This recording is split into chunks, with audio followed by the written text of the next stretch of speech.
Good morning. Is that working? Is that good? Good morning. I get 5 minutes with Darcy Bustle and I'm on a walking stick. That's kind of how it is these days.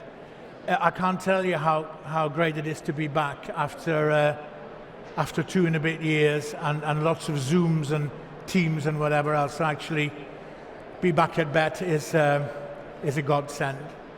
I thought today I brought along some friends and I wanted to just set a bit of a scene and give us a chance to reflect over the last 2 years, because what happens is we all get very busy and we respond to the next educational 999 call, and effectively we don't get time to reflect very often and sit back and go, well, what worked, what didn't work, what should we do different, and how has this affected our children. So I thought I'd share some thoughts with you, and perhaps start with this.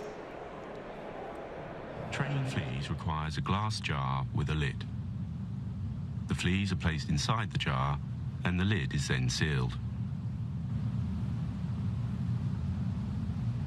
They are left undisturbed for 3 days.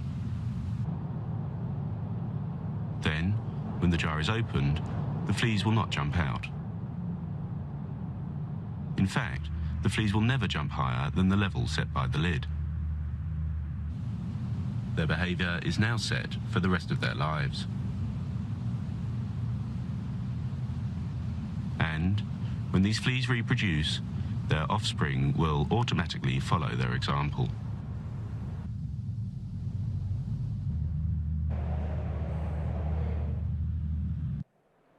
So in a world all that time on, I think we might conclude that what we're dealing with is still the definition of insanity. All these things that have happened over the last 2 years and more, and yet still when we look at announcements from government and government organizations, we are still looking at becoming world-beating at literacy, for example, and we seem to have kind of ignored whatever else has gone on. At the same time, if you look globally, the testing nation of the world, Singapore, has actually decided it's going to stop testing.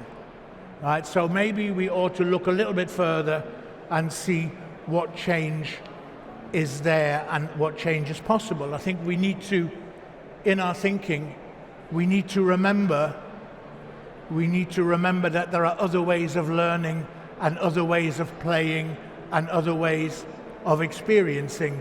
Little Lucy, who was then 3 years old, not pretending to be Darcy Bustle, but pretending to be Anna Pavlova at the time, learning through experience and actually enjoying that experience too.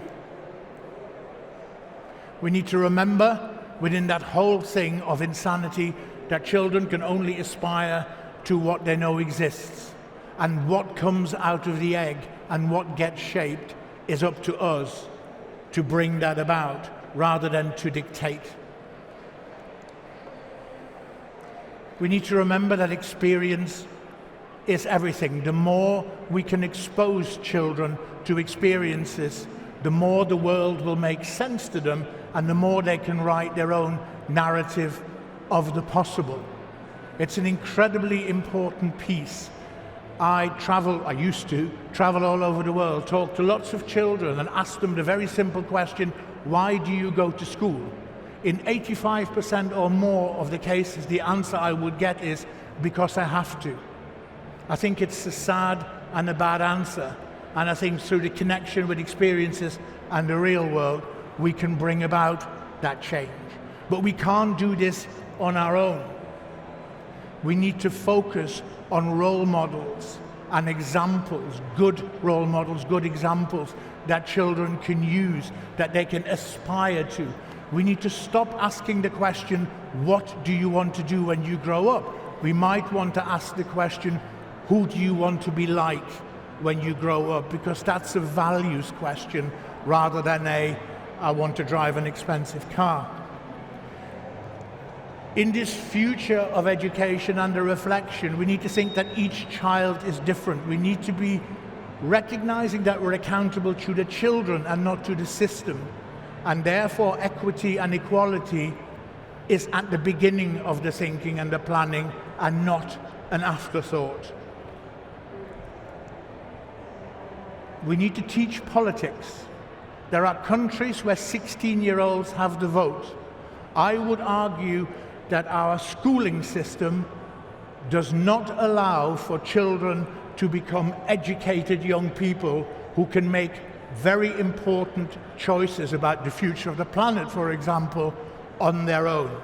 So we need to distinguish between the schooling bit and the education bit. And we need well-schooled young people, but much more importantly, we need well-educated ones as well. And when I talk about teaching politics, I don't mean tell them how to vote, but I do mean work with them to understand how it works and why it is the way it is and how change might come about. In all that, we need to think about technology for good rather than good, shiny technology. Technology for good is about impact. It is about the change that we bring about for all children. Whilst schools performed miracles in the 999 call that was the pandemic, let us not forget that there are schools in the country where 35% of the children did not have internet access at home. Let us not pat ourselves on the back too quickly and just look at the shiny lights of technology, but we need to look at how we can use it for all to affect change. Education and schooling are based on trust. As Carla Rinaldi, the co-founder of Reggio Emilia approach, would say, we need to trust the children as much as they trust us. These are values issues. They are about trust. They are about truth. And as we know, in this country in particular, truth needs to go to the repair shop. We're not doing ever so well, and it seems to me that the higher the office is in the country, the less trust and truth matters. We need to lead by example. We need to get our children to understand the importance of those values, because only then can we have a society and a system that is transparent.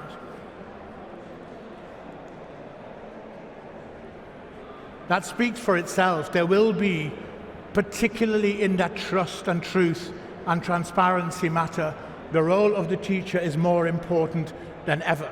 Maybe that role will change slightly from just the purveyor of knowledge to the facilitator and the project manager of children's learning. But my word, the role of that teacher is incredibly important, more so than ever. And the answer for me, by the way, 50 years later, is a man called Mr. Burskens, who was my German teacher all those years ago, and I became a teacher because of him. People will be saying these kind of things about you in 50 years' time. Treasure it. There aren't many jobs like it, right? Be very proud. We need to bear in mind, and I'll come to my friends in a little bit, that a child's education is an impact partnership. Every child is everyone's responsibility, from NGOs to the world of business to us as schools to communities. The thing that has become very clear over the last 2 years, government will not bring about change. Government will effectively maintain the definition of insanity.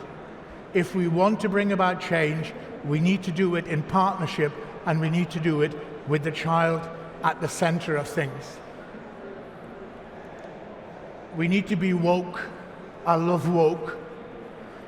Let's call it empathy. We need to have people, young people, who are able to put themselves in other people's shoes so that we understand what it's like to be other people, so that we make decisions and draw conclusions that come from the heart as well as from the head. It is incredibly important. And we need to measure what we value rather than just value what we can measure. We need to stop just looking at grades and attendance and behavior. We need to get to know our children better so that we can help them along that path of wonderful things that lies ahead of them, and so that they can make the world a much better place than we have so far. What I want for my 3 children is I want them to be able to cope with the unexpected items in the bagging area of life. I want them to be able to cope with whatever is thrown at them. That is about more than getting an A star in a subject. That is about learning and applying that learning and applying those skills. Please throw away your Ofsted outstanding banners and just get the OECD thing outside your school. We need to look at new values. Outstanding banners, incidentally, are just banners that talk about outstanding in compliance, not outstanding in practice. Think about what your school is like, and your school is more than a school. We need schools that are at the heart of the communities that serve our children. And these things are never easy. There is no diktat. It is about working together with all sorts of other people. So as my role model said, if I wanted you to understand it, I would have explained it better. Some of this we will make up as we go along, based on our knowledge of the children. I think that education and schooling of our children is in our hands. It is for us to lead the change. And I've brought along some friends from Asude and Hillary and Jonathan, and we've got Seb Cole pre-recorded on a video because he couldn't be here today. I just want to talk to some of these people about some of those ideas because they all have a vested interest in making it better. And then hopefully we'll have some time at the end to take some questions as well. So I'm now going to struggle and sit down, and thank you for that bit. And let's begin by bringing on in a second Lord Sebastian Coe. Seb and I talk a lot, and we talk a lot particularly about well-being in its broadest sense. So we talked about well-being, and let's share, if we can please, his thoughts on well-being.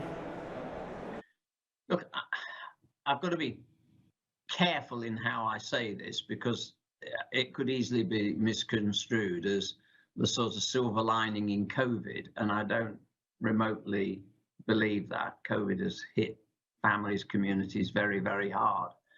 But there is no doubt to me that the two key areas of physicality, physical inactivity, mental well-being have, as in their profile, been turbocharged throughout the COVID period.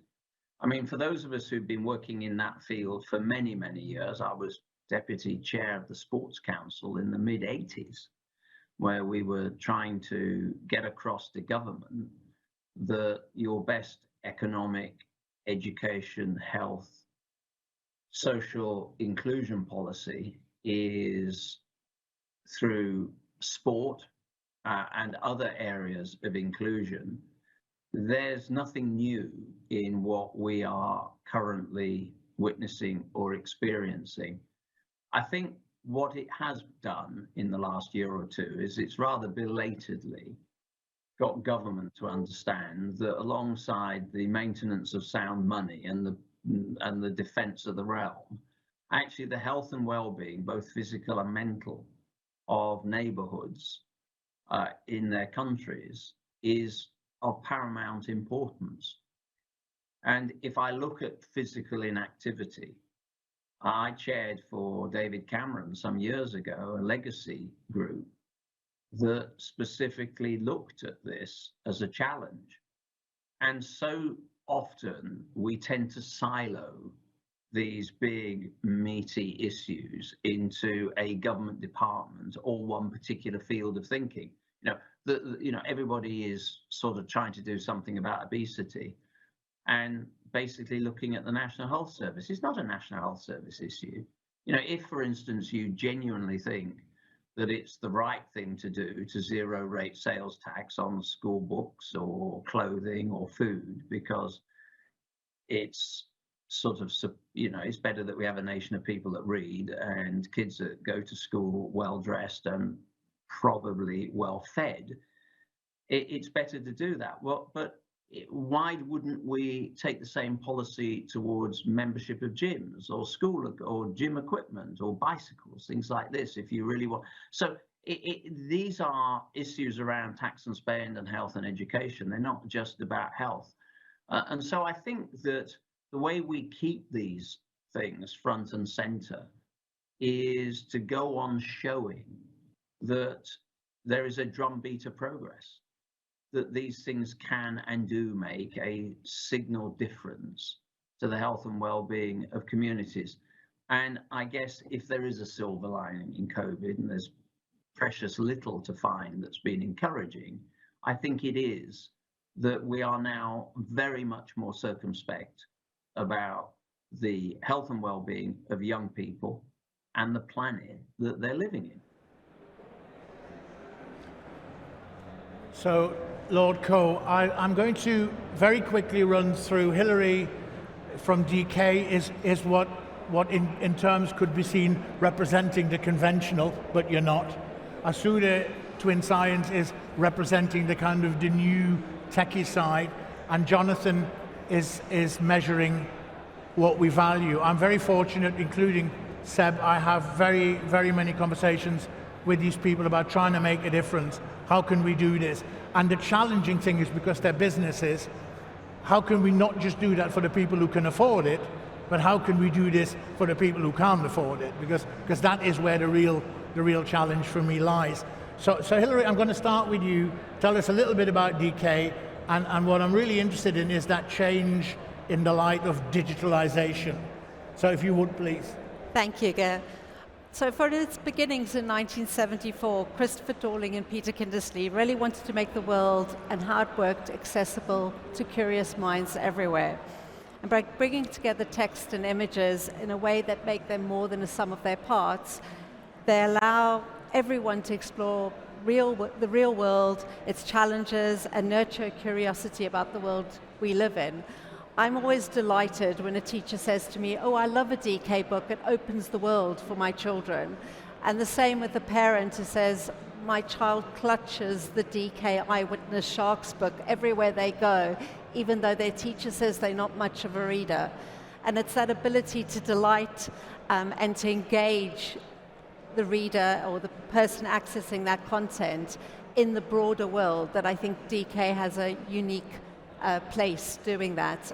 In terms of digitization, I think it's building and evolving on what we've always done. So we have seen an increase in the demand for ebooks, both by individuals and by libraries globally. We have a DK Find Out website, which has DK's high quality and engaging content available free to families and teachers around the world. But actually what we're doing, you talk about being a little bit conventional, is we're celebrating the book. So as parents particularly have become more engaged and more knowledgeable about their children's learning, we've seen a real desire for established and trusted sources of information, as well as off-screen and offline alternatives, or complements rather, to what they're doing, and DK is in a position to provide that. That's brilliant. And also the kind of partnerships you're forming with, for example, Hello Genius, whereby it's a content platform, so the DK content goes onto the platform, so it can then be accessed wider in terms of children's individual context, but also geographically. And we were talking only the other day, we need to get books into children's homes. So it's an issue that we will be working on. I just wanted to move to Asude, because I'm fascinated by the Twin Science. It's a Turkish-born company, and quite uniquely, I think, it was born out of an NGO. So there was a charity first, which then became a business. And Asude, you talk in your organization about being double-winged. So I'm going to just ask you to explain a little bit what the double-wing bit means and what you stand for. Yeah, sure, Professor. So Twin, we can say Twin is a business for good. Because it was born in an NGO. Our journey started 12 years ago in an NGO in Turkey, which is called Young Guru Academy. It's YGA. YGA is one of the most prominent NGO in Turkey. Every year 50,000 high school and university students apply, and 50 of them are selected to a very special social impact program. Me and my co-founders were selected to that program, and we became volunteers. we had a common interest on education, and we were started to think about the future of education, because we were highly concerned about the two facts. The first one was the content, because according to World Economic Forum, 40% of the jobs will be lost to automation until 2030, and new jobs will emerge, but more than 50% of the young population won't have the basic skills for their workplaces because they are not taught in the schools right now.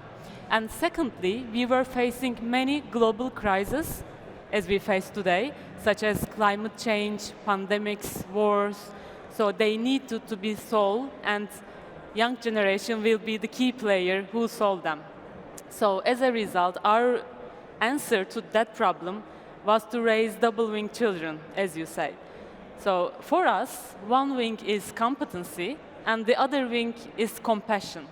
In this way, we could develop children's STEM skills, science and technology skills, and we can inspire them to use those skills for good, for the humanity. And as a result, we start implementing science sessions all over Turkey, in the most disadvantaged part, in refugee camps, underprivileged schools, in orphanages. We work with more than 20,000 children at that time. And to use in those workshops, in social responsibility project, we produced science kits, twin science kits, as an educational toy.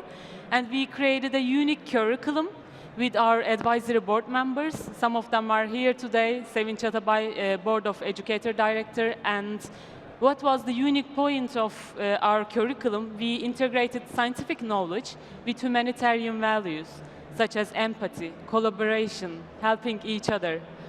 And a year later, we produced a TV show on CNN Turkish channel with my co-founder, Cihan. It was very entertaining scientific TV show for 25 minutes, 14 episodes. So it was a turning point for us, because lots of teachers and parents started to ask, where can we buy these kits and products and curriculum? So we spun off from YGA, and we launched the company, turned into a business for good, and to scale and keep the project sustainable.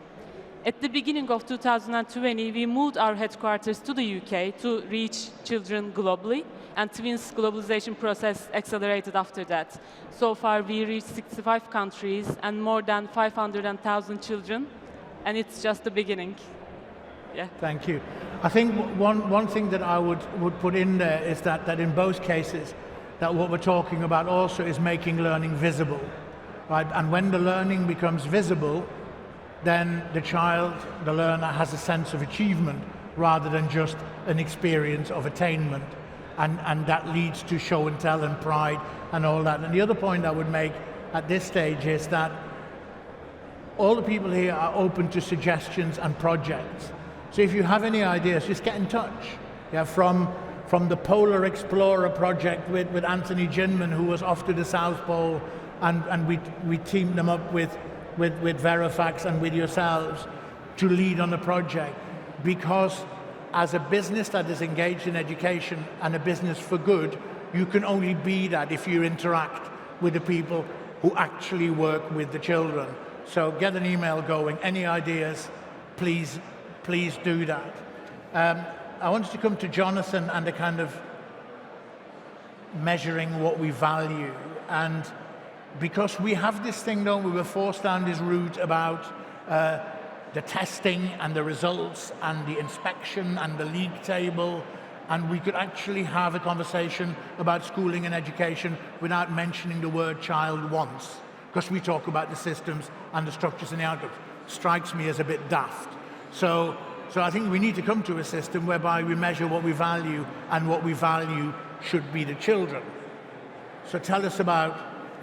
Yeah, of course. So hi everyone, Jonathan from the Insights family. So we actually speak to almost 1 million different kids and parents across the world every year. That's where we get all of our information and our understanding on to give kids a voice, essentially.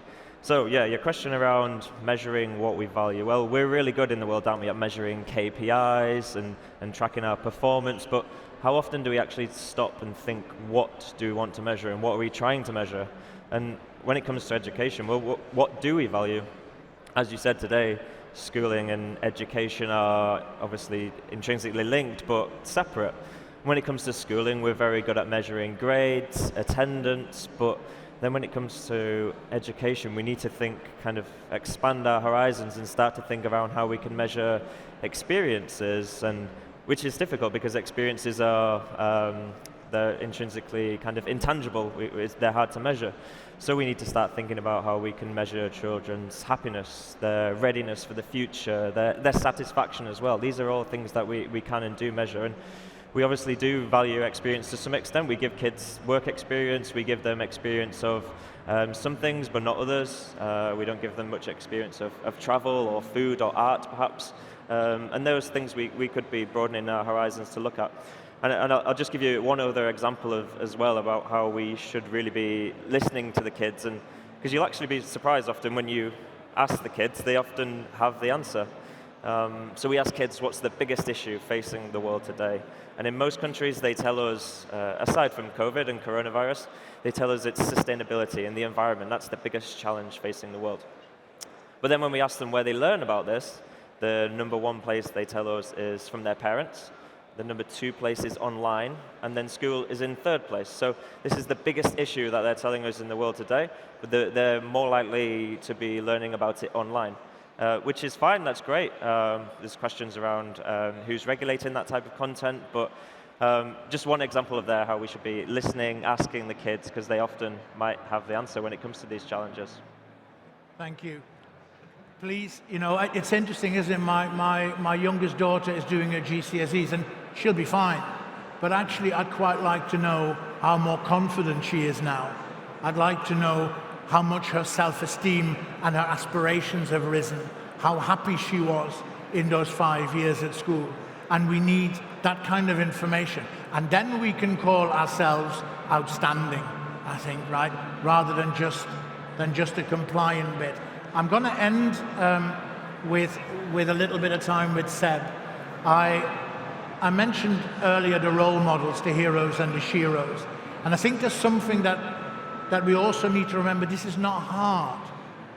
This stuff, we all have a hand in this. We can all make that difference. We can all be that role model. We can all influence those children. And Seb and I, because he's a Sheffield boy and my wife is a head teacher in a school in Sheffield, that was where the children were very grateful for the existence of Marcus Rashford because they got their free school meals.